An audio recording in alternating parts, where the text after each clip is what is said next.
नमस्कार, बी न्यूज मध्ये आपलं स्वागत। मी सार्या कुलकर्णी। एक नजराच्या दिवसभरातील ठळक बातम्यांवर। चोरीचे दागिने विकण्यासाठी आलेल्या दोघा चोरट्यांना स्थानिक गुन्हे अन्वेषण शाखेकडून सापळा रचून अटक। 1 किलो 200 ग्रॅम सोनं आणि 1.5 किलो चांदीचे 86 लाखांचे दागिने हस्तगत। मंगलमय आणि चैतन्यदायी वातावरणात झालं गौराईचं आगमन। गौराईच्या खेळातून मराठमोळ्या संस्कृतीला मिळाला उजाळा।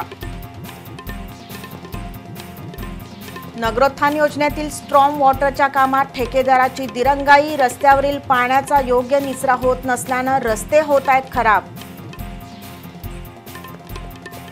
हुबळी पुणे मार्गावर धावणारी वंदे भारत एक्सप्रेस कोल्हापूर मार्गे जाणार। खासदार धनंजय माडिक यांच्या प्रयत्नाला यश। आणि पर्यावरणपूरक आणि डॉल्बी मुक्त गणेशोत्सवाची लोंघे गावची परंपरा अखंड। घरोघरी रंगविरहित शाडू मातीच्या गणेश मूर्तीची होते प्रतिष्ठापना। संपूर्ण महाराष्ट्राने लोंघे गावचा आदर्श घेण्याची गरज।